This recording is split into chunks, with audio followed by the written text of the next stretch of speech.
Nous vous saluons au nom du Seigneur Jésus-Christ. Que le Seigneur vous soit agréable.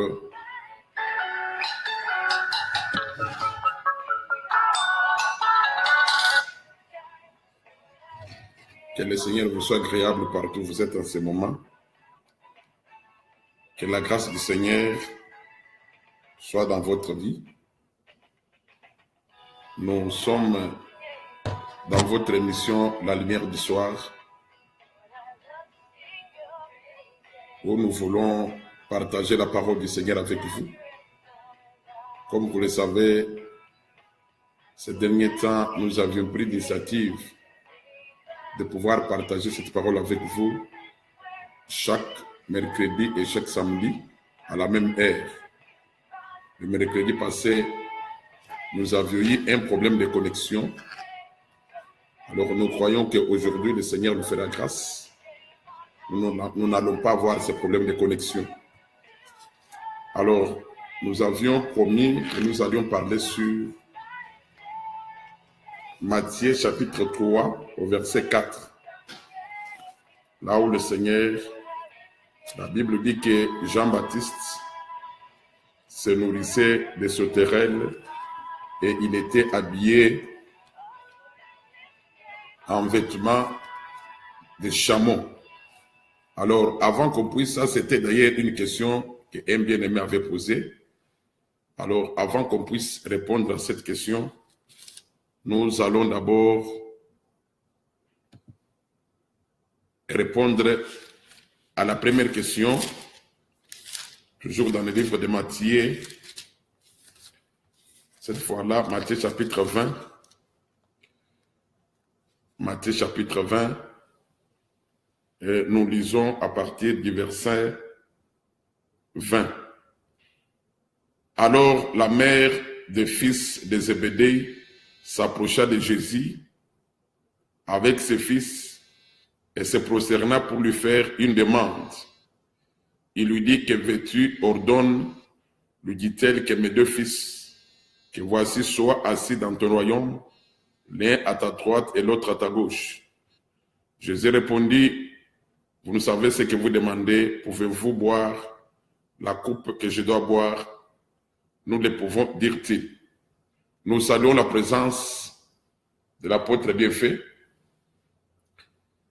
Nous saluons aussi la présence de l'apôtre Patrick Moudir et de tous les bien-aimés. Et aussi, nous saluons la présence de tous ceux qui vont nous rejoindre après. Alors, il y a un bien-aimé qui a posé la question de savoir que veut dire être assis à la droite du Seigneur et à sa gauche dans ce royaume. C'est à cette question que nous allons répondre premièrement, avant d'entamer le sujet du jour. Alors, nous allons prendre le livre de Luc au chapitre 19 pour répondre à cette question, puisque par rapport à la lecture que nous venons de faire, il y a la mère des fils de Zébédée, donc la mère de Jean et Jacques, avait demandé au Seigneur qu'il puisse permettre que ses fils puissent être assis l'un à sa droite, l'un à sa gauche dans ce royaume. Alors, pour répondre à cette question, nous lisons Luc chapitre 19. Luc chapitre 19. Nous commençons par le verset 12. Ça, c'est une parabole que le Seigneur avait donnée. Il dit donc: un homme de haute naissance s'en alla dans un pays lointain pour se faire investir de l'autorité royale et revenir ensuite. Il appela 10 de ses serviteurs, leur donna 10 000 et leur dit: faites-les valoir jusqu'à ce que je revienne. Mais ses concitoyens les haïssaient et ils envoyèrent une ambassade après lui pour dire que nous ne voulons pas que cet homme règne sur nous. Lorsqu'il fit de retour, après avoir été investi de l'autorité royale, il fit appeler auprès de lui les serviteurs auxquels il avait donné l'argent, afin de connaître comment chacun l'avait fait valoir. Le premier vint et dit, Seigneur, ta mine a rapporté 10 000. Il lui dit, c'est bien, ton bon serviteur, parce que tu as été fidèle en peu de choses, reçoit le gouvernement de 10 villes. Le second vint et dit, Seigneur, ta mine a produit 5 000. Il lui dit, toi aussi, sois établi sur 5 villes. Un autre vint et dit, Seigneur, voici ta mine que j'ai gardée dans un linge. Voilà. J'ai pris cette écriture pour répondre à la question de notre bien-aimé. Vraiment, je vous demande, vous qui nous suivez, si nous avons un problème de connexion, faites-nous signe, puisque la fois passée, on a connu ce problème. Et je crois qu'aujourd'hui, le Seigneur fera grâce que nous n'allons pas connaître ces problèmes. Alors, par rapport à la question de notre frère, la mère de Jacques avait demandé au Seigneur que ses fils, donc Jean et Jacques, puissent être assis à la droite et à la gauche du Seigneur quand le Seigneur viendra dans son royaume. Alors le bien-aimé a voulu connaître que veut dire être assis à la droite et à la gauche du Seigneur dans son royaume. Voilà. Je vais prendre une écriture. Je prends Apocalypse chapitre 3. Apocalypse chapitre 3. Le Seigneur dit ceci au verset 12. Celui qui vaincra, je ferai de lui une colonne dans les temples de Dieu et il n'en sortira plus. J'écrirai sur lui les noms de mon Dieu et les noms. Non, ce n'est pas ça l'écriture que je cherche. Ce n'est pas ça l'écriture que je cherche. L'écriture que je cherche, là où le Seigneur a promis que c'est lui qui vaincra, je vais le faire asseoir sur mon trône. Voilà. Que celui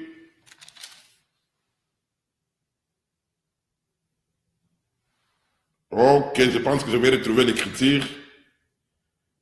C'est Apocalypse chapitre 3.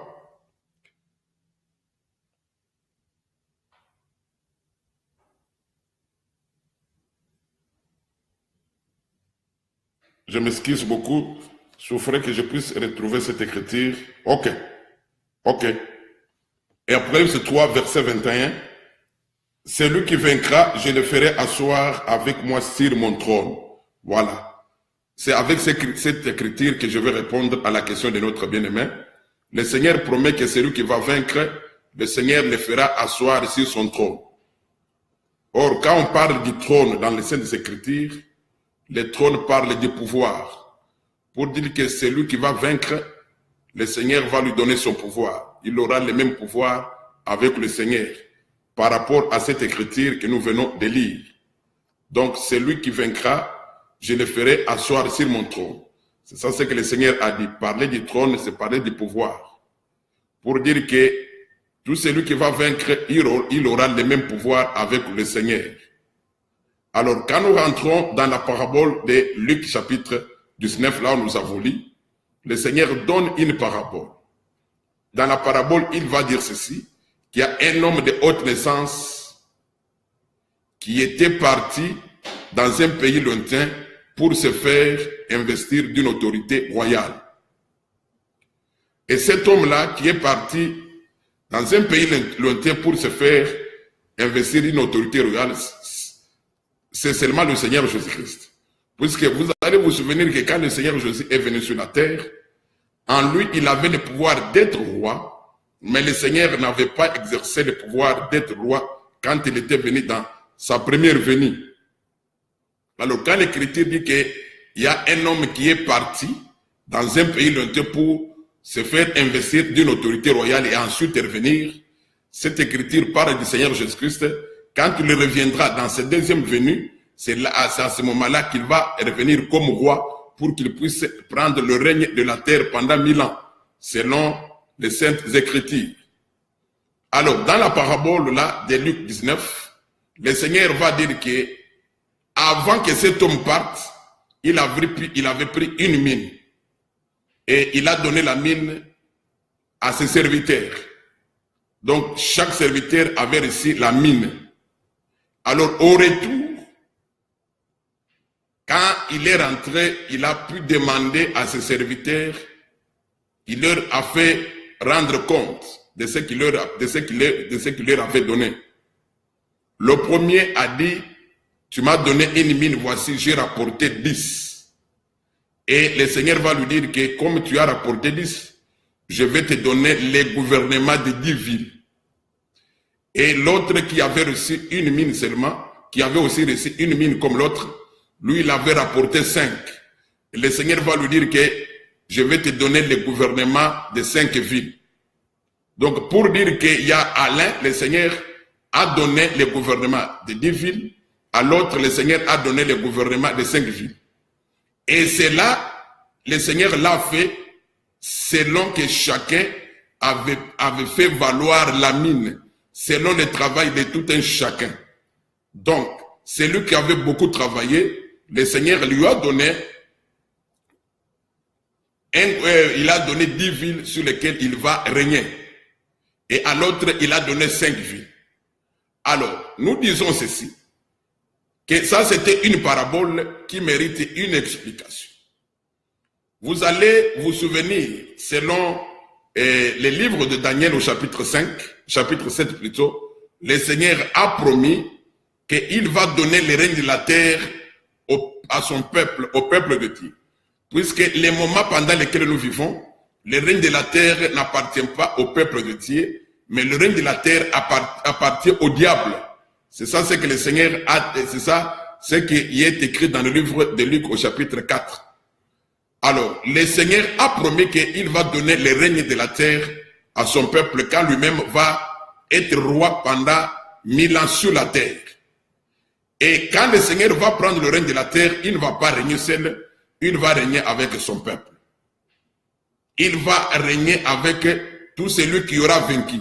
Voilà pourquoi l'Écriture dit dans Apocalypse chapitre 3 qu'à celui qui vaincra, je vais le faire asseoir sur mon trône. Pour dire que tout celui qui va vaincre, tout celui qui va marcher bien selon la parole de Dieu, cet homme-là, le Seigneur va le faire asseoir sur son trône. Dans un autre langage, le Seigneur, quand le Seigneur va régner, il va régner aussi avec le Seigneur. Pour aussi comprendre cela, rentrez au commencement.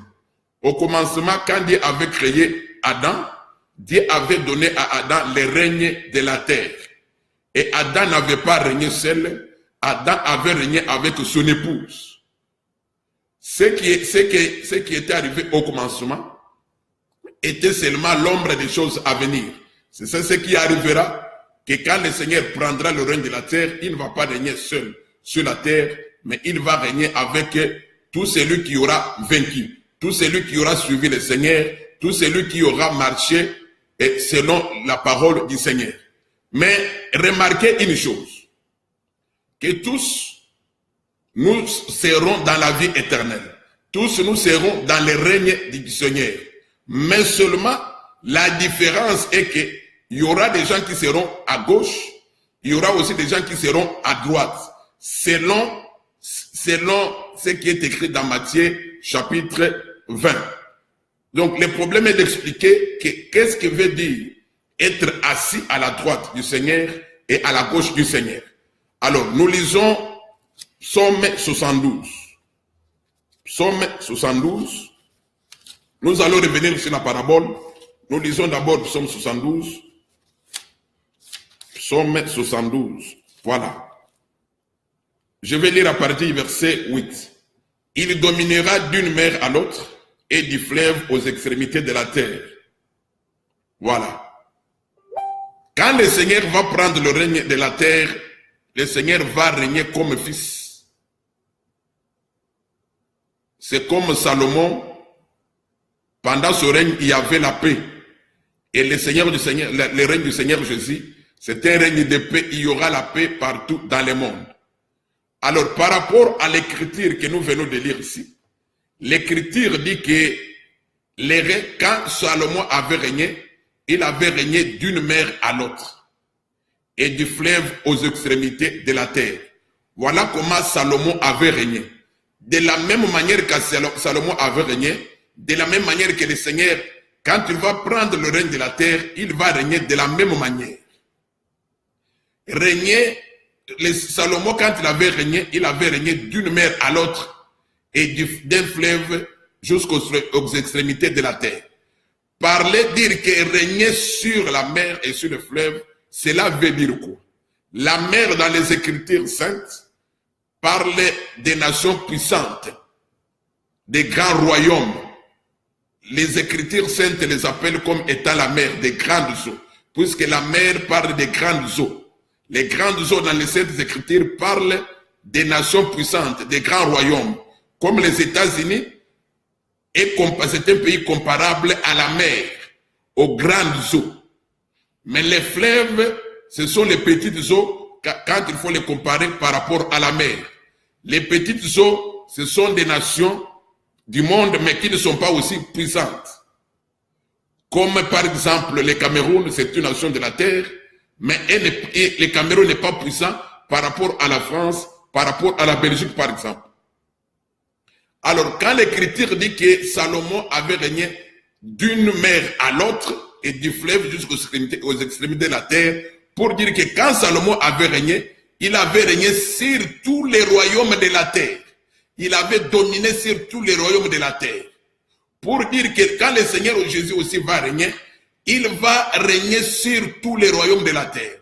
Puisque quand le Seigneur Jésus prendra le règne de la terre, les Saintes Écritures nous montrent dans le livre de Daniel et le livre de Zacharie que les royaumes de la terre seront présents, mais seulement qu'ils ne seront plus puissants. Ils vont exister, mais ils seront dépouillés de leur puissance. Seul le Seigneur va régner, seul le Seigneur va dominer et seul le Seigneur va diriger. Et quand le Seigneur va dominer et diriger, il ne va pas dominer seul, il va dominer avec son peuple. Voilà pourquoi l'Écriture dit dans Apocalypse chapitre 3 au verset 21 que à celui qui vaincra, je vais le faire asseoir sur mon trône. Le trône parle du pouvoir, parle de la domination. Pour dire que quand le Seigneur va régner, il va régner avec nous. Voilà, c'est ça ce que les Écritures attestent. C'est pourquoi je vous ai dit de rentrer au commencement. Quand Adam avait régné, Adam n'avait pas régné seul, Adam avait régné avec son épouse. Alors, quand on parle de la mer c'est la puissance. Le fleuve c'est la faiblesse par rapport à la mer. La mer parle de la puissance, ça parle de la droite.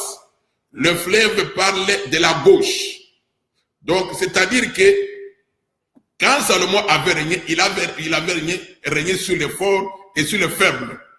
Alors, quand nous rentrons maintenant dans la parabole de Luc 19, à l'un, le Seigneur avait donné le gouvernement de 10 villes, à l'autre, il avait donné le gouvernement de 5 villes.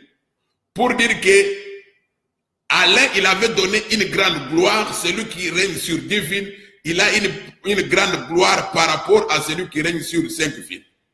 Pour dire qu'à l'un, il va lui donner une grande gloire, à l'autre, il va lui donner une petite gloire. Mais tous, ils seront dans le royaume de Dieu. Et cette gloire que le Seigneur va donner à chacun de nous, cette gloire dépendra de la manière que chacun sert le Seigneur. Voilà pourquoi quand nous lisons 1 Corinthiens chapitre 15, le frère Paul, quand il parle des étoiles, il dit que les étoiles sont toutes les étoiles, mais elles ne brillent pas toutes de la même manière. Pour dire que nous qui avons cru au Seigneur, nous n'avons pas la même grâce. Ceux qui brillent plus fort, ceux qui travaillent plus fort, ceux qui craignent le Seigneur plus fort, ceux-là, ils seront honorés plus par rapport à ceux qui ne travaillent pas plus. Nous donnons par exemple un exemple que j'ai toujours donné, comme notre bien-aimé Paul, il avait beaucoup travaillé. Il sera beaucoup honoré par rapport à ceux qui n'ont pas beaucoup travaillé. Voilà, être assis à la droite du Père et à la gauche du Père dans ce royaume veut dire seulement la gloire que nous aurons quand nous allons entrer dans le règne millénaire. Cette gloire dépendra de la manière où chacun de nous sert le Seigneur. Celui qui sert le Seigneur peu, il sera aussi honoré moins. Celui qui sert le Seigneur plus, il sera honoré plus. Donc celui qui est assis à la droite, c'est celui qui est honoré plus, puisqu'il a beaucoup servi le Seigneur.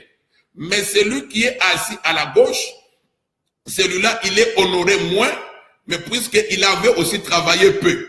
Voilà pourquoi dans la parabole de Luc chapitre 19, l'écriture dit ceci, Luc 19, l'écriture dit qu'Alain, il avait donné le gouvernement de 10 villes. C'est-à-dire que celui qui a reçu le gouvernement de 10 villes, il a plus de gloire que celui qui a reçu le gouvernement de 5 villes.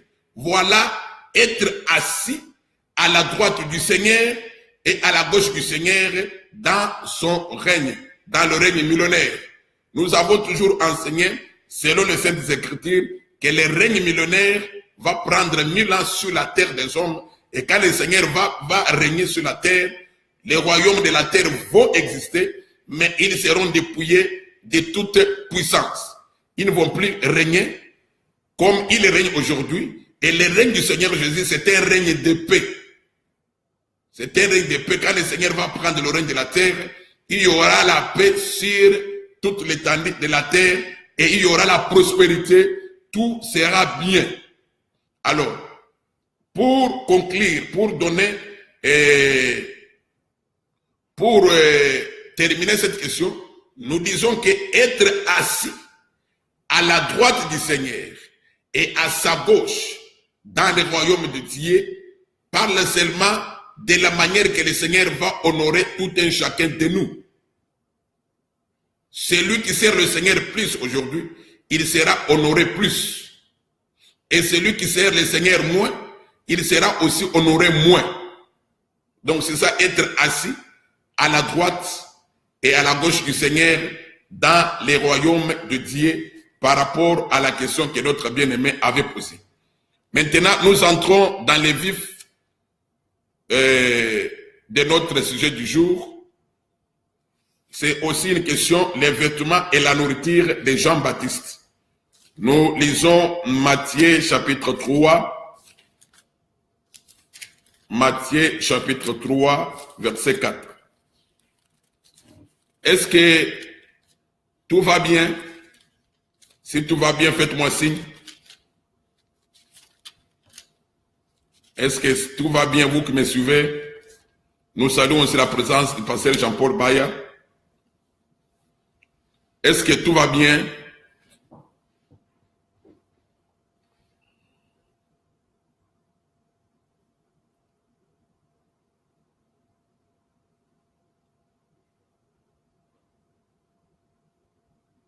Vous qui nous suivez, est-ce que tout va bien? Si tout va bien, faites-nous signe. De peur qu'on ne puisse pas parler en l'air. Faites-nous un signe, même par rapport, vous nous faites un petit message.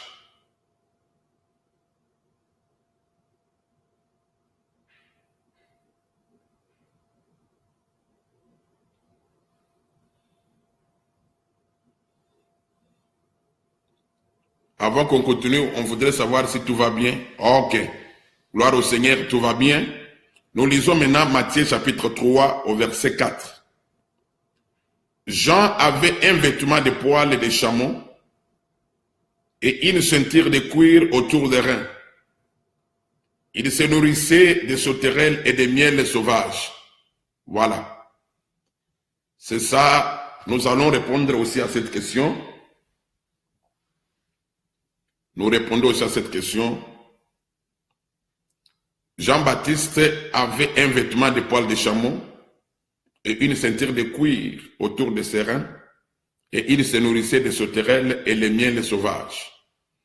Nous, avant de répondre, avant d'expliquer le vêtement de Jean-Baptiste et sa nourriture, nous voulons d'abord parler un tout petit peu sur Jean-Baptiste. Luc chapitre 1er. Luc chapitre 1er. Qui était d'abord Jean-Baptiste? Luc chapitre 1er dit ceci. Là, je suis au verset 16. Il ramènera plusieurs des fils d'Israël au Seigneur leur Dieu. Il marchera devant Dieu avec l'esprit et la puissance d'Élie pour ramener les cœurs des pères vers les enfants et les rebelles à la sagesse des justes, afin de préparer au Seigneur un peuple bien disposé. Voilà. Par rapport à cette écriture, quand Jean-Baptiste vient dans le monde, il était venu avec une promesse. Selon la promesse, il devait ramener les cœurs des enfants d'Israël vers le Seigneur. Voilà. C'est ça ce que Jean-Baptiste était venu faire. Et l'Écriture dit qu'il va marcher avec la puissance. La puissance, il marchera devant Dieu avec l'esprit et la puissance d'Élie. Alors, pour bien comprendre qui était Jean-Baptiste, voilà pourquoi nous rentrons chez Élie le Tishbite. Là, nous sommes dans le livre des 1 Roi au chapitre 16, 17 et 18. Élie le Tishbite, il avait fait le même travail que Jean-Baptiste était venu faire. Vous allez vous souvenir que quand les enfants d'Israël adoraient les faux dieux, quand ils adoraient les dieux de Baal et d'Astarté, Dieu avait amené la sécheresse en Israël. La pluie n'était pas tombée pendant 3 ans et demi, puisque Israël avait abandonné Dieu. Mais pour que Israël revienne à Dieu, Dieu avait envoyé Élie le Tishbite. Quand Élie le Tishbite est venu, c'était lui qui avait restauré l'autel de Dieu qui avait été renversé. D'ailleurs, nous pouvons lire l'Écriture, 1 Roi chapitre 16. 1 Roi. Je suis dans 1 Roi chapitre 18. Je vais lire le verset 32. Et il bâtit avec ses pierres un autel au nom de l'Éternel. Il fit autour de l'autel un fossé de la capacité de 2 mesures de semences. Il arrangea les bois et coupa les taureaux par morceaux et les plaça sur les bois. Puis il dit, remplissez d'eau 4 cruches et versez-les sur l'holocauste et sur les bois. Et il dit, faites-le une seconde fois. Ils le firent une seconde fois. Il dit, faites-le une 3e fois. Ils le firent une 3e fois. Je vais lire le verset 30. Le verset 30 dit ceci. Élie dit alors à tout le peuple, approchez-vous de moi. Tout le monde s'approcha de lui. Et Élie rétablit l'autel de l'Éternel qui avait été renversé. Par rapport à cette écriture ici, quand Élie était venu en Israël, Élie avait rétabli l'autel de Dieu qui avait été renversé. Or, quand l'autel est renversé, on ne peut pas sacrifier à l'Éternel. Israël sacrifiait à l'Éternel, il y a eu des animaux que la Bible appelle les animaux de sacrifice. Comme l'agneau, les boucs, la chèvre, les taureaux, les béliers, c'était des animaux de sacrifice. Israël sacrifiait à Dieu tous les jours 2 agneaux par jour. Alors quand l'autel est renversé, cela veut dire qu'on ne peut plus offrir. Alors tous les animaux qu'on mettait sur l'autel en Israël, tous ces animaux étaient l'image du véritable animal qui est le Seigneur Jésus. Voilà pourquoi quand vous lisez le livre des Hébreux au chapitre 10, l'Écriture va dire que tu n'as voulu ni sacrifice ni holocauste, tu m'as fait un corps. Donc le Seigneur Jésus, c'est lui qui avait remplacé tous ces animaux que Israël offrait. Or le Seigneur Jésus, c'est la parole de Dieu. C'est ça même l'enseignement. Pour dire que quand on dit que Élie était venu rétablir l'autel qui était renversé, l'autel est renversé, c'est-à-dire qu'on avait renversé l'enseignement de Dieu. Puisque ce qui se trouve sur l'autel, c'est ça, même l'animal qu'on devait offrir à Dieu. Et ce qu'on offre à Dieu, c'est seulement son enseignement. On ne peut pas offrir à Dieu autre chose que sa parole. Voilà pourquoi le Seigneur Jésus, il est celui qui avait remplacé tous les animaux de sacrifice que Israël offrait sur l'autel. Alors quand on dit que l'autel est renversé, pour dire que l'enseignement est renversé. Donc quand Élie est venu, il a trouvé en Israël que Israël n'adorait plus les dieux d'Abraham, d'Isaac et de Jacob, mais Israël adorait les dieux de Baal, pour dire que l'enseignement a été renversé. Voilà pourquoi quand Élie, le Tishbite, est venu, il est venu ramener le peuple à l'enseignement originel. Voilà. Il est venu ramener le peuple à l'enseignement de Dieu. Alors, quand nous venons maintenant chez Jean-Baptiste, Jean-Baptiste aussi, il est venu ramener le cœur des pères vers les enfants. Donc, selon la promesse, Israël, quand Jean-Baptiste devait venir, c'est lui qui devait ramener le cœur, les fils d'Israël, vers le Seigneur. Pour dire que quand Jean-Baptiste était venu, il avait trouvé aussi qu'en Israël, les gens avaient abandonné Dieu. Voilà. Israël avait abandonné Dieu. Alors, comme Jean-Baptiste était venu pour ramener le cœur, ramener les fils d'Israël vers Dieu, c'est là où l'Écriture dit ceci. Je suis dans Matthieu chapitre 17. Quand nous lisons Matthieu 17 par exemple, je suis au verset 10. Les disciples lui firent cette question. Pourquoi donc les scribes disent-ils qu'Élie doit venir premièrement? Et il répondit, il est vrai qu'Élie doit venir et rétablir toutes choses. Mais je vous dis qu'Élie est déjà venu et qu'ils ne l'ont pas reconnu et qu'ils l'ont traité comme ils ont voulu. De même, le Fils de l'homme souffrira de leur part. Les disciples comprirent alors qu'il leur parlait de Jean-Baptiste.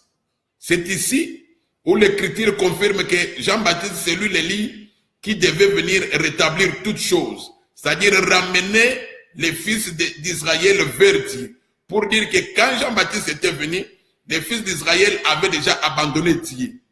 Et c'était Jean-Baptiste qui était venu pour les ramener vers Dieu. Voilà pourquoi Malachie chapitre 4. Malachie 4 dit ceci. Malachie chapitre 4 dit ceci. Malachie 4 verset 5. Voici, je vous enverrai Élie le prophète avant que les jours de l'Éternel arrivent, ce jour grand et redoutable. Il ramènera les cœurs des pères à leurs enfants et les cœurs des enfants à leurs pères, de peur que je ne vienne frapper les pays d'interdit. Donc, quand Élie vient, il vient ramener les cœurs des pères à leurs enfants. Or, celui qui a ramené les cœurs des pères à leurs enfants, selon Luc chapitre 1er, c'était Jean-Baptiste. Ramener les cœurs des pères ici, les cœurs parlent seulement de l'enseignement. Car quand vous lisez Proverbe au chapitre 3, la Bible dit que gardez votre cœur plus que toute autre chose, car c'est du cœur où il y a la source de la vie. Donc, par rapport à cette écriture, nous lisons l'écriture, Proverbe chapitre 3. Proverbe chapitre 3, l'écriture dit ceci.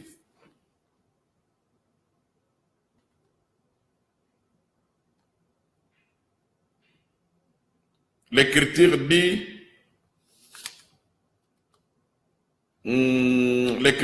que où est l'écriture? Je ne retrouve pas l'écriture.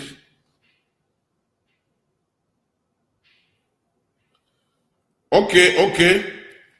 L'écriture dit que gardez votre cœur plus que toute autre chose, car c'est du cœur où il y a la source de la vie. Donc, pour dire que quand on parle de la source de la vie, dans les Saintes Écritures, on parle de la vie éternelle. Or, ce qui donne la vie éternelle, c'est l'enseignement. Voilà pourquoi le cœur est comparable à l'enseignement. Voilà même quand nous lisons le livre des Actes des Apôtres, la Bible dit que à l'église primitive, tous ceux qui avaient cru, ils avaient un seul cœur. Le seul cœur dont on ne parle pas du cœur physique, on parle du même enseignement. Pour dire que le cœur parle de l'enseignement. Alors dans Malachie chapitre 4, quand l'Écriture dit qu'Élie va ramener le cœur des pères vers les enfants, Cela veut dire qu'il va seulement ramener l'enseignement des pères. Oh, qui sont les pères dans cette écriture? Les pères ici, ce sont ceux qui avaient, c'est Abraham, Isaac et Jacob, et tous ceux aussi qui étaient sortis de l'Égypte. Tous ceux qui étaient sortis de l'Égypte, ils avaient un seul enseignement, d'offrir à Dieu les animaux que le Seigneur lui-même avait désignés. C'est-à-dire qu'ils avaient le même enseignement, ils croyaient tous à un seul Dieu qui est le Dieu d'Abraham, d'Isaac et de Jacob. Alors, quand Jean-Baptiste est venu, il avait trouvé qu'Israël avait abandonné Dieu. Alors, Jean-Baptiste est venu pour les ramener vers Dieu. Voilà pourquoi Malachie 4 va dire qu'il va ramener les cœurs des pères vers les enfants. Les pères ici, c'est Abraham, Isaac et Jacob. Et tous ceux qui étaient sortis de l'Égypte, ceux-là, ils sont considérés comme pères. Et les enfants ici, sont ceux que Jean-Baptiste avait trouvés. Et ils sont enfants par rapport aux pères, par rapport à ceux qui les avaient engendrés. Donc ce sont les enfants qui avaient abandonné l'Éternel. Voilà pourquoi, quand Jean-Baptiste vient, il va ramener les cœurs des pères, c'est-à-dire l'enseignement que les pères avaient, il ramène ça vers les enfants. Et toujours dans la même phrase là, il y a des choses qui se passent. Dans la même phrase là, il y a des choses qui se passent. Il dit, au verset 6, Malachie 4, verset 6, il ramènera les cœurs des pères à leurs enfants et les cœurs des enfants à leurs pères. Donc, Jean-Baptiste a ramené les cœurs des pères aux enfants, et il y a un autre Élie aussi qui va ramener maintenant les cœurs des enfants aux pères. Le deuxième Élie qui viendra, puisque le Seigneur, quand on lui a posé la question de savoir que pourquoi est-il écrit que Élie doit venir premièrement, le Seigneur a dit que Élie est déjà venu et Élie doit venir. C'est-à-dire Élie qui était déjà venu, c'était Jean-Baptiste. Mais Élie qui doit venir, c'est Élie de Apocalypse chapitre 11. C'est celui-là qui va maintenant ramener les cœurs des enfants au Père. C'est-à-dire que Élie de Apocalypse chapitre 11, quand il viendra avec l'enseignement de Dieu, l'enseignement d'Abraham, d'Isaac et de Jacob. Lui, il sera considéré comme enfant. Et quand il sera venu, les pères qui vont lui donner naissance, et ils auront rejeté l'enseignement. Voilà pourquoi, lui, quand il viendra comme enfant, c'est lui qui va maintenant ramener les cœurs des enfants vers le Père. C'est-à-dire qu'il va ramener l'enseignement qu'il va amener. Donc l'enseignement qu'il aura à amener, c'est cet enseignement qu'il va enseigner à ses pères. Voilà. Alors, je suis allé là-bas pour faire voir au peuple de Dieu qui était d'abord Jean-Baptiste. Jean-Baptiste, c'est celui qui ramène les cœurs des pères vers les enfants. Et Élie d'Apocalypse chapitre 11, quand il viendra, lui, il va ramener les cœurs des enfants vers les pères. Alors, nous remarquons que Élie, Jean-Baptiste, se vêtissait en vêtements de peau de chameau. Alors, pour maintenant répondre à la question, que signifie les vêtements de peau de chameau que Jean-Baptiste portait? Nous lisons Jérémie, nous y allons vite. Jérémie, nous lisons Jérémie, chapitre 46. Jérémie 46. Je crois que la connexion est bonne et vous me suivez bien. S'il y a un problème, faites-moi signe. Je suis dans Jérémie chapitre 46. Je vais lire à partir du verset 11. Monte en Galade, prends du baume, vierge fille de l'Égypte. En vain, tu multiplies les remèdes, il n'y a point de guérison pour toi. Par rapport à cette écriture ici, nous saluons aussi la présence du pasteur Jean-Vion. Par rapport à cette écriture ici de Jérémie 46. D'ailleurs, avant d'expliquer cela, nous lisons d'abord Jérémie 8, au verset 22. Jérémie 8, verset 22. Ok. Je vais lire. N'y a-t-il point de baume en Galade? N'y a-t-il point de médecin? Pourquoi donc la guérison de la fille de mon peuple ne s'opère-t-elle pas? Ici, Jérémie est en train de se plaindre. Il se plaint comment la guérison de la fille de son peuple ne s'opère pas. Or, la fille de son peuple ici, c'est Jérusalem, Israël. Israël, dans les Écritures, tantôt on l'appelle la fille de Dieu, tantôt on l'appelle la fille de mon peuple. Donc, Dieu appelle Israël la fille de mon peuple. Donc, Jérémie dit que pourquoi la guérison ne s'opère pas? Est-ce qu'il n'y a pas de baume? Donc, pour dire que, pour que la guérison d'Israël s'opère, il faut apporter les baumes. Alors, quand nous allons dans Jérémie chapitre 46, c'est là où on dit ceci, que monte en Galade, prends du baume, vierge fille de l'Égypte. Enfin, tu multiplies les remèdes, il n'y a point de guérison pour toi. Pour dire que, pour qu'il y ait la guérison, il faut qu'il y ait du baume. Et on utilise le baume là où il y a la blessure. C'est pourquoi quand vous lisez Ésaïe 51, Ésaïe 51, vous lisez à partir du verset 7, 8.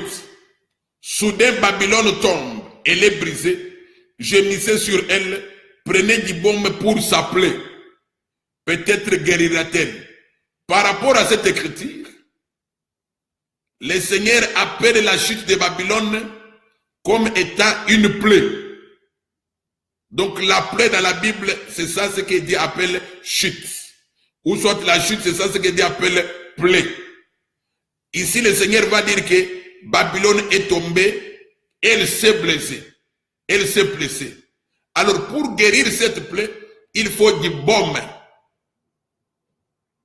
Alors, quand nous rentrons dans Jérémie 8 au verset 22, c'est là où nous comprenons que pour que Israël guérisse, il faut les baumes. Or, les baumes, on l'utilise pour appliquer sur une plaie, sur une blessure. Pour dire que Israël a une blessure. Or, la blessure dans les Écritures parle de la chute. Pour dire que Israël est tombé. Ce qui avait fait que Israël tombe, c'est quand Israël a abandonné l'enseignement de Dieu, il a commencé à adorer les faux dieux. C'était ça la chute d'Israël. Alors comme Israël est tombé, pour que Israël soit rétabli, il faut qu'on puisse amener les baumes. Les baumes, c'est ça ce qui amène la guérison selon les Saintes Écritures. Or, quand nous lisons les Saintes Écritures, pour avoir les baumes, nous lisons Genèse 37. Nous lisons Genèse 37. Genèse chapitre 37. Genèse chapitre 37. Voilà, nous sommes là. Je lis à partir du verset 25. Ils s'assirent ensuite pour manger. Ayant levé les yeux, ils virent une caravane d'Ismaélites venant de Galade. Leurs chameaux étaient chargés d'aromates, de baumes, de myrrhe qui transportaient en Égypte. Voilà. Donc, par rapport à cette écriture, le baume est transporté par les chameaux. Or, le baume vient pour guérir une plaie. Or, la plaie, selon les Saintes Écritures, parle de la chute.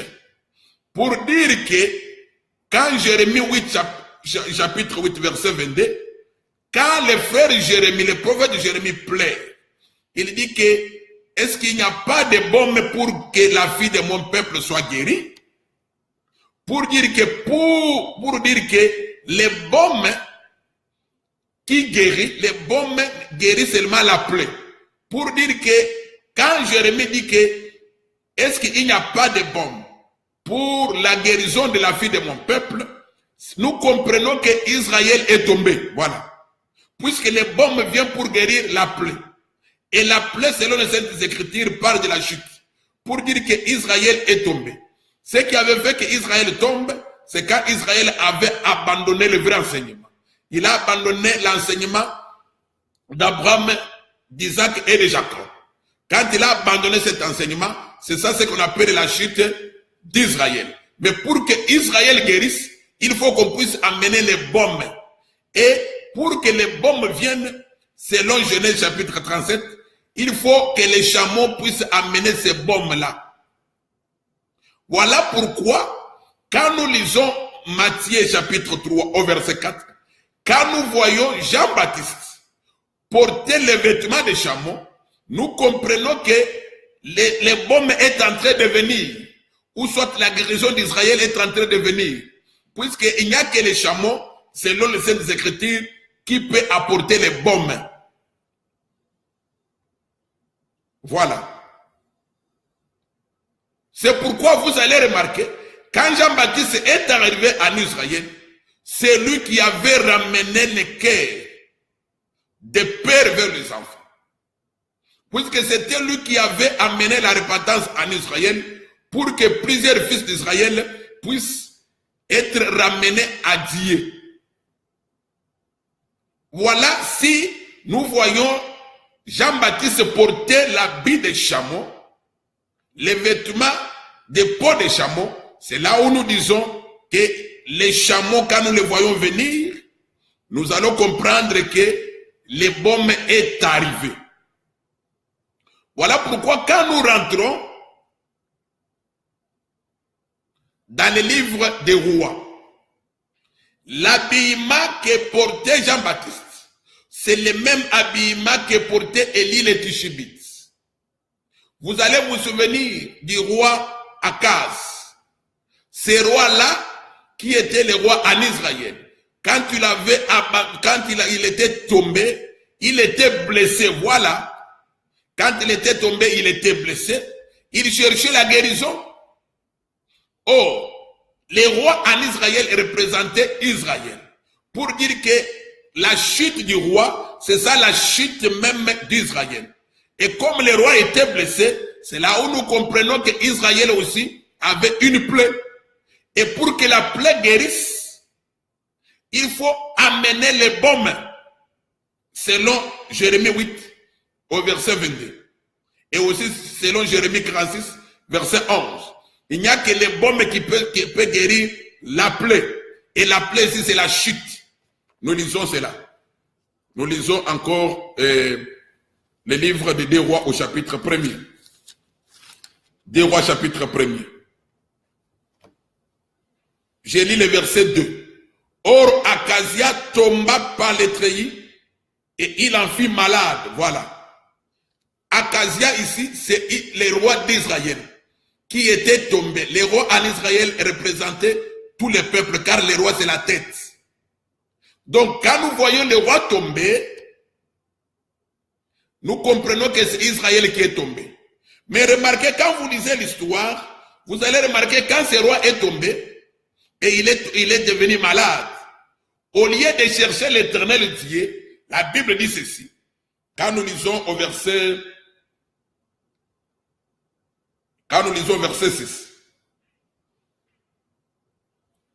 Bon, lisons les tout. Or, Akazia tomba par les treillis de sa chambre haute à Samarie et il en fut malade. Il fit partir des messagers et leur dit, allez consulter Baal-Zébul, Dieu d'Écron, pour savoir si je guérirai de cette maladie. Mais l'ange de l'Éternel dit à Élie, le Tishbite, lève-toi, monte à la rencontre des messagers du roi de Samarie et dis-leur, est-ce que parce qu'il n'y a point de Dieu en Israël, que vous allez consulter Baal-Zébul, le Dieu d'Écron? Je saute. Je vais lire le verset 7. Akazia leur dit, quelle heure avait l'homme qui était monté à votre rencontre et qui vous a dit ces paroles? Ils lui répondirent, c'était un homme vêtu de poils et ayant une ceinture de cuir autour des reins. Et Akazia dit, c'est Élie le Tishbite. Voilà. Donc, par rapport à cette écriture ici, quand Akazia, le roi d'Israël, est tombé, nous disons que les rois en Israël pouvait tantôt représenter Dieu, tantôt représenter le peuple. Les rois, c'est la tête, et le corps, c'est le peuple.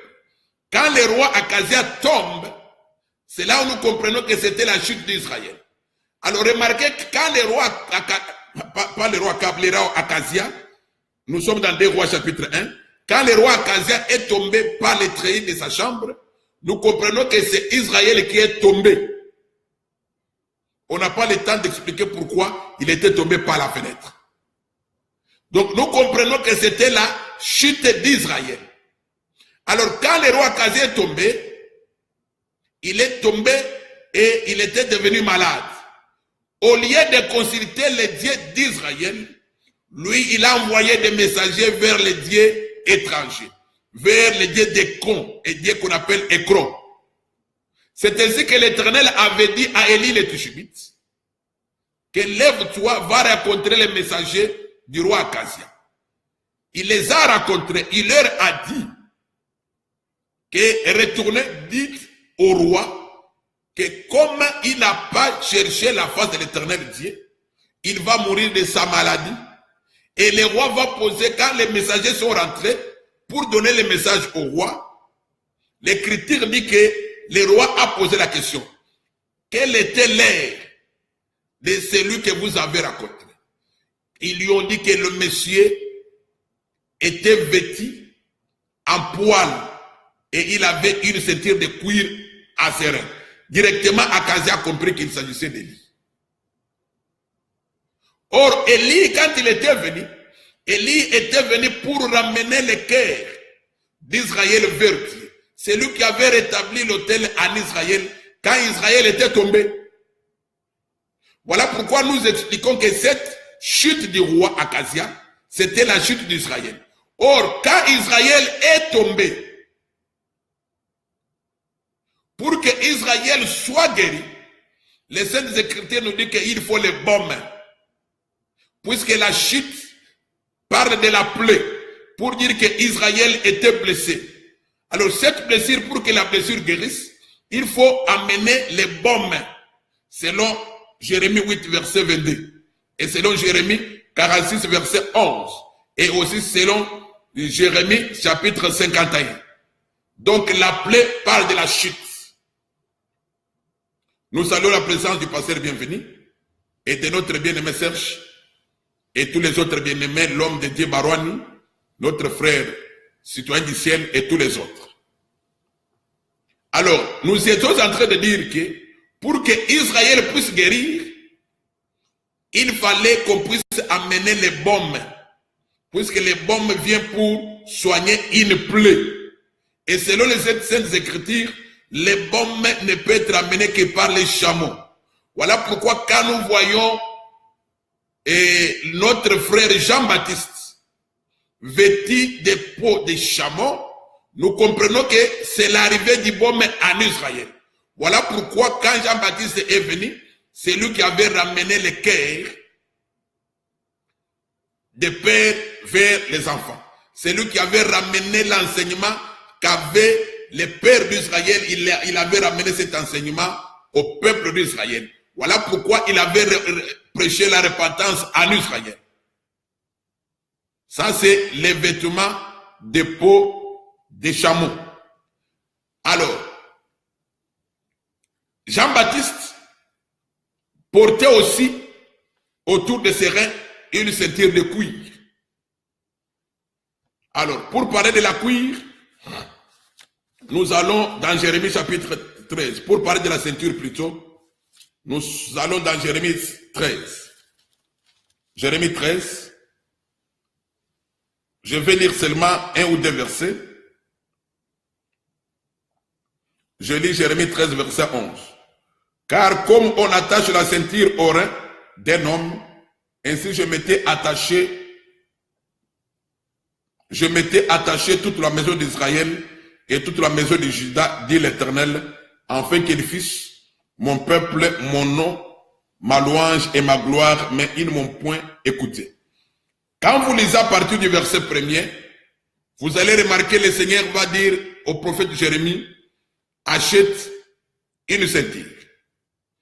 Jérémie a acheté la ceinture et Dieu lui a dit d'aller cacher cette ceinture à côté du fleuve Euphrate, dans un rocher.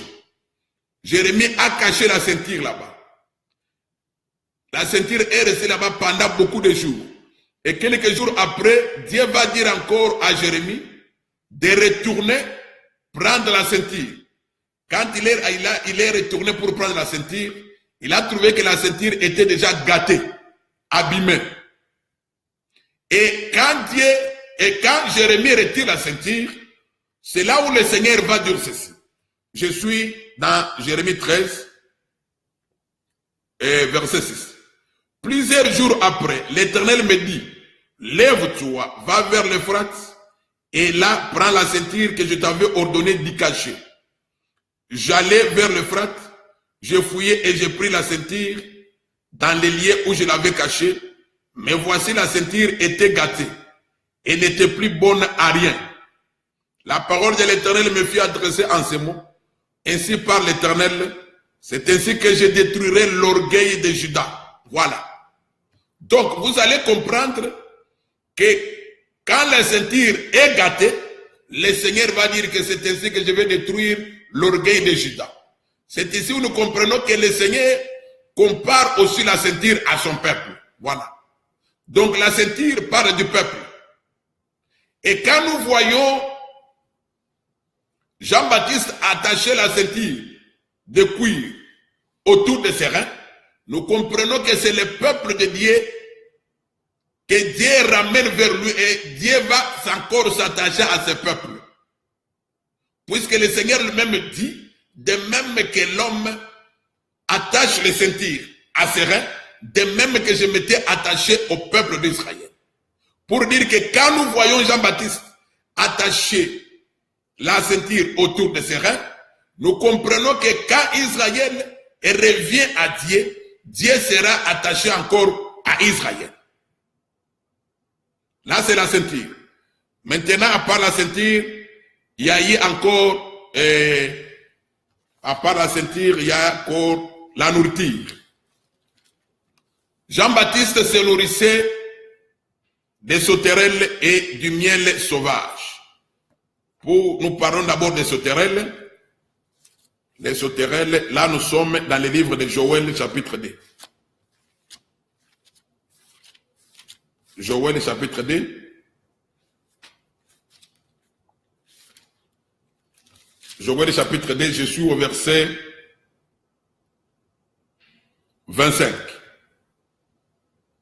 Je vous remplacerai les armées, je vous remplacerai les années qu'ont dévoré la sauterelle, les Gélec, les Asiles et les Gazam. Ma grande armée que j'avais envoyée contre vous. Voilà. Par rapport à cette écriture, d'ailleurs je peux ajouter Amos chapitre 4. Amos chapitre 4, je lis au verset 9. Je vous ai frappé par la rouille et par la nielle. Vos nombreux jardins, vos vignes, vos figuiers et vos oliviers ont été dévorés par les sauterelles. Malgré cela, vous n'êtes pas venus et revenus à moi, dit l'Éternel. Par rapport au livre de Joël, le Seigneur appelle les sauterelles comme étant son armée, sa grande armée qu'il avait envoyée contre Israël. Quand vous rentrez dans le livre de Deutéronome au chapitre 28, c'est là que vous allez comprendre que Dieu avait dit à Israël que voici la malédiction qui va vous suivre si vous ne mettez pas ma parole en pratique. Parmi les malédictions, le Seigneur avait dit que si vous désobéissez à ma parole, je vais envoyer les insectes dans vos vignes, dans vos champs. Alors, quand nous rentrons maintenant dans le livre de Joël, le Seigneur appelle les sauterelles comme son armée qu'il avait envoyée contre Israël. Voilà. Donc, les sauterelles parlent de la grande armée que le Seigneur, Dieu avait envoyée contre Israël. Or, quand nous lisons les Saintes Écritures, nous n'avons pas vu noir sur blanc où le Seigneur avait envoyé des sauterelles physiques aux enfants d'Israël. Mais nous voyons que chaque fois que les enfants d'Israël désobéissaient à la parole de Dieu, Dieu prenait les nations païennes pour les envoyer contre Israël. Et ces nations venaient dominer sur Israël. Souvenez-vous, Israël était en captivité à Babylone. Israël était en captivité en Assyrie. Israël était captif en Égypte. Donc, toutes ces nations païennes, ce sont les nations que le Seigneur prenait comme l'armée contre Israël. Et ces nations, le Seigneur les appelle sauterelles. Voilà. Selon Joël chapitre 2 et selon Amos chapitre 4. Donc, les sauterelles, ce sont les nations païennes que Dieu a utilisées pour frapper Israël. Et quand vous lisez même le livre des Proverbes, le Seigneur les appelle aussi les fouets de Dieu. Donc chaque fois qu'Israël faisait du mal, le Seigneur faisait appel à ces nations. Et ces nations venaient prendre Israël esclave. Et ces nations, le Seigneur les appelle des sauterelles. Alors quand nous voyons Jean-Baptiste manger les sauterelles, bien qu'à ce moment-là, il mangeait les sauterelles physiques. Mais cela avait un sens prophétique. Remarquez que chaque fois que Dieu envoyait ces nations païennes contre les enfants d'Israël, et après Dieu lui-même allait encore juger ces nations qui faisaient du mal à son peuple. Souvenez-vous, quand Israël était captif en Égypte, pour que Dieu récupère Israël en Égypte, Dieu avait encore frappé les Égyptiens. Donc pour dire que quand le moment de la repentance d'Israël arrive, Dieu frappe cette nation pour que la nation puisse laisser partir Israël. Donc ce que Jean-Baptiste faisait, Jean-Baptiste avait amené la repentance en Israël. Comme c'était le moment de la repentance d'Israël, Jean-Baptiste devait manger les sauterelles. Dans un autre langage, Jean-Baptiste ici, il prend la place de Dieu qui doit s'attaquer aux nations païennes. Voilà. Même quand Élie le Tishbite avait amené l'enseignement de la repentance en Israël, il s'était aussi attaqué aux prophètes de Baal. Il avait tué les prophètes de Baal et d'Astarté, puisque c'était eux qui dominaient sur Israël. De même aussi, quand Élie d'Apocalypse chapitre 11 viendra, pour ramener les cœurs des enfants vers le Père, il va encore frapper le monde. Puisque les déouins, quand ils vont travailler pour Israël, pour que Israël se repente. Quand Israël va se repentir, l'Écriture dit que Dieu va donner le pouvoir aux déouins de pouvoir juger le monde avec toutes sortes de fléaux. Donc pour dire que les sauterelles représentent les nations païennes. Quand nous voyons Jean-Baptiste en train de manger les sauterelles, c'est là où nous comprenons que c'est Dieu qui est en train de s'attaquer aux nations païennes pour libérer Israël. Voilà. Et même quand Jean-Baptiste était arrivé, il avait trouvé l'enseignement de Dieu renversé. Voilà pourquoi Hérode, par exemple, qui avait renversé l'enseignement de Dieu, Hérode a voulu prendre la femme de son frère Philippe. Hérodias était la femme de Philippe, mais Hérode voulait la prendre pour femme. Et Jean-Baptiste, comme il mangeait les sauterelles, il s'était attaqué à Hérode. Voilà même la raison pour laquelle il avait été emprisonné. Puisque quand Élie vient, Élie ramène Israël et en même temps il frappe les nations païennes. Voilà pourquoi aujourd'hui nous disons que personne ne peut dire qu'il a l'esprit d'Élie sur lui. Puisque quand Élie vient, Élie ramène Israël et Élie doit manger aussi le sauterelle. Et Élie doit être vêtu d'habits de chameau. C'est là où nous avons expliqué, quand nous voyons Jean-Baptiste habillé en chameau, nous comprenons que c'est le baume qui est arrivé pour relever Israël de sa chute. Là, nous avons expliqué les vêtements, nous avons expliqué la ceinture, et maintenant, nous avons expliqué le sauterelle, et maintenant, nous expliquons les miels sauvages. Voilà. Jean-Baptiste mangeait aussi les miels sauvages. C'est par là que nous allons terminer. C'est comme si il y a un problème de connexion. Est-ce qu'il y a un problème de connexion, bien-aimé? Est-ce que vous me suivez?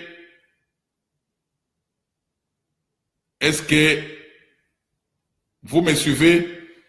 Nous voulons terminer avec les miels sauvages. Si vous me suivez, faites-moi signe. Parce que c'est comme s'il y a un problème de connexion.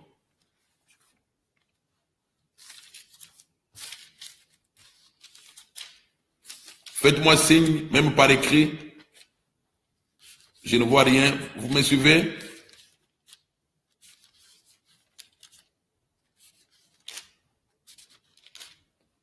Ok.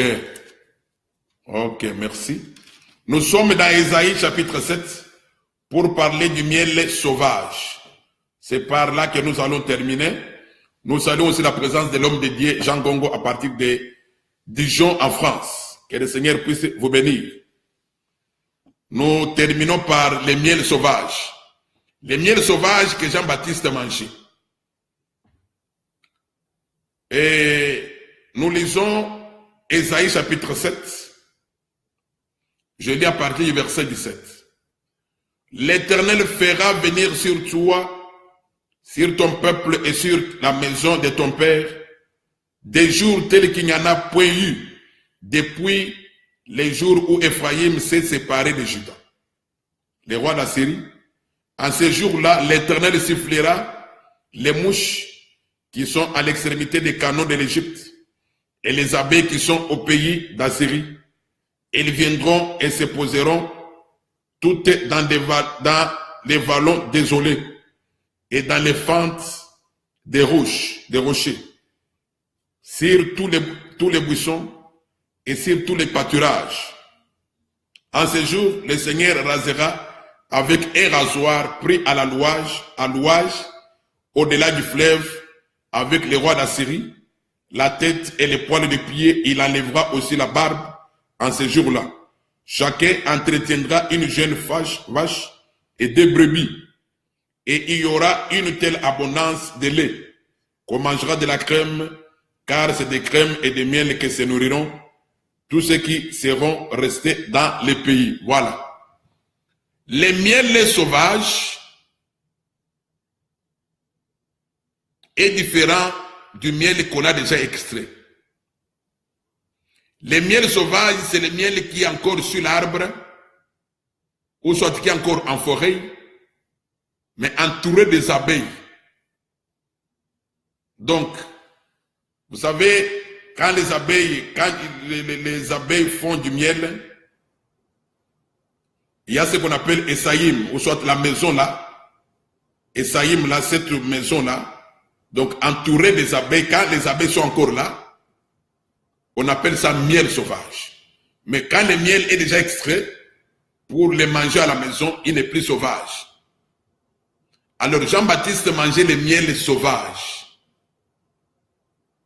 Donc, pour dire qu'il y a où il y a eu des abeilles, c'est là où était Jean-Baptiste. Nous avons d'abord expliqué les sauterelles que Jean-Baptiste mangeait. Et maintenant, le miel sauvage que Jean-Baptiste mangeait, nous voyons que c'est un miel sauvage, pour dire qu'il y a des abeilles tout autour du miel. Or, le miel, selon les Saintes Écritures, parle aussi de la parole de Dieu. Et quand Jean-Baptiste est venu, il était venu pour enseigner la repentance au peuple d'Israël. Et ce que Jean-Baptiste faisait, c'est ça ce que feront les Déouins. C'est ça ce que feront les Déouins. Quand les Déouins viendront, ils vont enseigner la repentance aux enfants d'Israël. De même que Jean-Baptiste était habillé en peau de chameau pour expliquer la repentance, de même aussi, les Déouins qui viendront, ils seront vêtus de sacs. Puisque les sacs aussi en Israël, c'est un signe de la repentance, un signe d'humilité. Quand Israël jeûnait, Israël était vêtu de sacs. Nous saluons la présence de l'apôtre Adolphe. Donc, je disais que, de même que Jean-Baptiste était habillé en peau de chameau, qui expliquait que quand vous voyez les chameaux, vous comprenez qu'il y a les bombes, vous comprenez qu'il y a la guérison qui arrive, vous comprenez qu'il y a la repentance qui arrive, de même que les deux aussi, ils seront vêtus de sacs selon les Saintes Écritures. Et même Élie le Tishbite, il était habillé de la même manière. D'ailleurs, c'est de cette manière qu'on reconnaît Élie. On reconnaît Élie par son habillement. Élie portait l'habillement qui annonce la repentance, l'habillement qui annonce la guérison pour Israël. C'est pourquoi Jean-Baptiste, quand il était habillé en peau de chameau. Et quand Élie vient, Élie amène la repentance pour Israël. Et d'un côté, il doit manger les sauterelles. Et les sauterelles, ici, nous avons expliqué que ce sont les nations païennes. Ce sont les nations païennes par rapport au livre de Joël.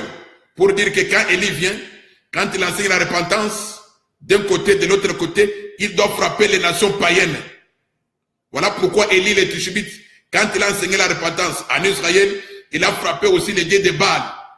Et quand Jean-Baptiste est venu, quand il a enseigné la repentance, il a frappé Hérode.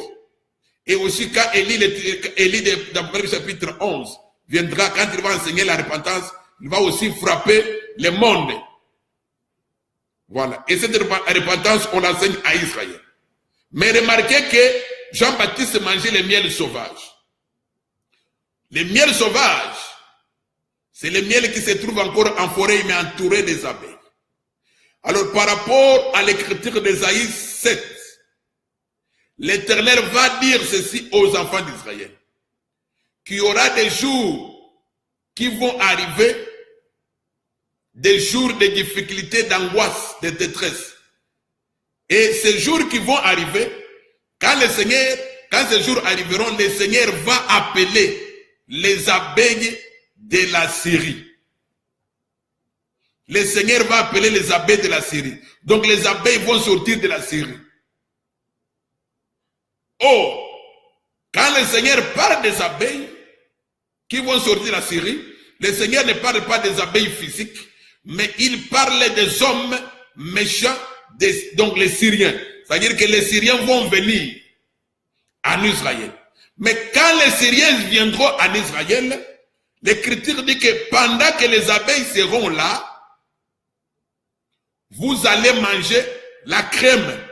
Et qui mangera la crème? Tous ceux qui vont rester dans le pays. Voilà. Et rester dans le pays ici, le pays c'est le pays de Juda.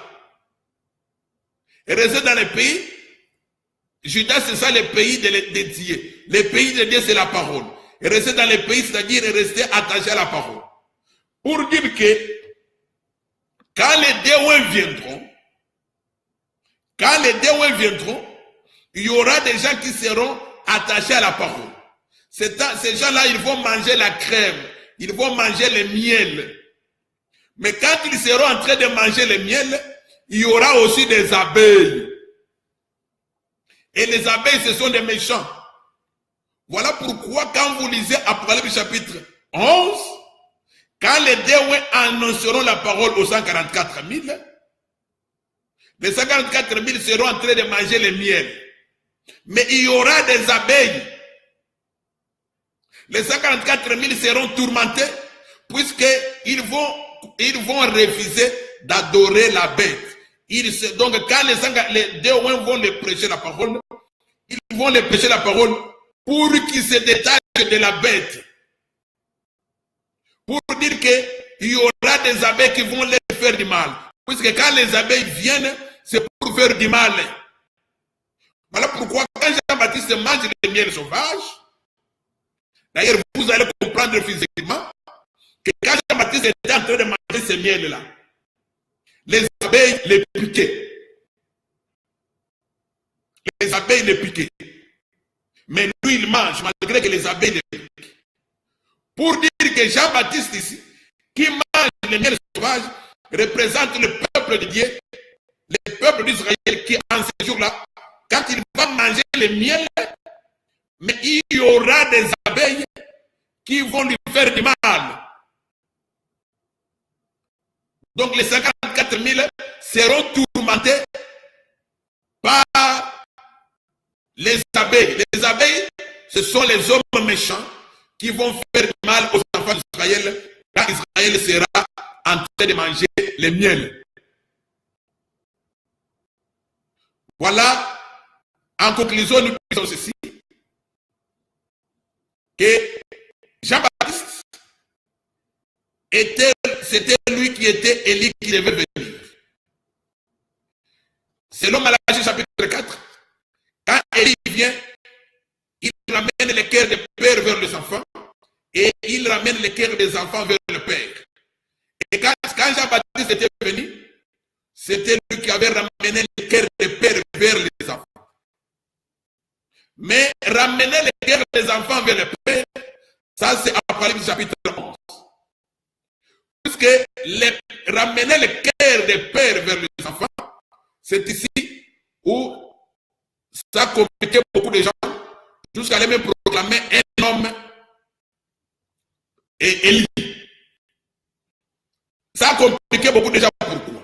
Parce que quand vous lisez Malachie 4, Malachie 4, au verset 6, on dit ceci: il ramènera les cœurs des pères à leurs enfants, ça c'est un, et les cœurs des enfants à leurs pères. C'est ici ça a compliqué beaucoup de gens. Les gens disent oui, c'est lui qui a ramené les cœurs des pères vers les enfants, c'est Jean-Baptiste, oui c'est vrai, puisque les Écritures témoignent cela. Mais c'est lui qui ramène les cœurs des enfants à leur père. Qui est-il? Puisque ramener d'abord les cœurs des pères vers les enfants, nous avons dit que les pères ici, il s'agit d'abord d'Abraham, Isaac et Jacob, et de tous ceux qui étaient sortis de l'Égypte, qui avaient l'enseignement dédié. Donc quand Jean-Baptiste est venu, il a ramené cet enseignement qu'avait le père vers les enfants. Puisque Jean-Baptiste était aussi enfant par rapport à Abraham, Isaac et Jacob, et par rapport aussi à tous ceux qui étaient sortis de l'Égypte. Et Jean-Baptiste était enfant, il a ramené cet enseignement à sa génération.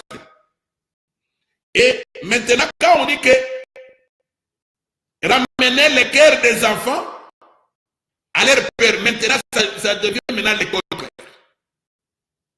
Ça devient maintenant le contraire. C'est là où ça a compliqué beaucoup de gens. Ça devient le contraire dans quel sens? Puisque vous allez me dire que ramener maintenant le cœur des enfants à leur père. Mais avant c'était le cœur des pères aux enfants. Maintenant c'est le cœur des enfants au père. Alors le cœur des enfants au père, quand les deux viendront en Israël, l'un d'eux aura l'esprit d'Élie. Quand il viendra, il sera enfant. Il viendra avec le véritable enseignement. Et quand il sera né, il va trouver les pères qui auront rejeté l'enseignement. Donc, Élie, qui viendra dans Apocalypse chapitre 11, lui, il est considéré comme enfant. Lui, avec l'autre qui aura l'esprit de Moïse. Donc, ce sont des enfants. Ce sont des enfants, mais avec un seul enseignement. Et ils vont donner cet enseignement au Père. Voilà. Ils vont donner cet enseignement au Père. Voilà pourquoi on dit Élie va ramener le cœur des enfants vers leur Père. Donc, en conclusion, les vêtements de Jean-Baptiste, le vêtement de chameau, c'est un vêtement qui parle de la repentance. Quand nous voyons les chameaux, nous voyons les baumes.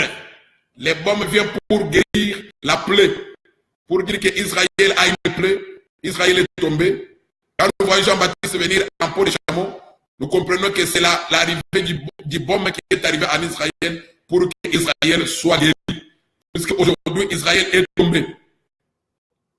Et les sauterelles, nous avions expliqué cela comme étant les nations païennes.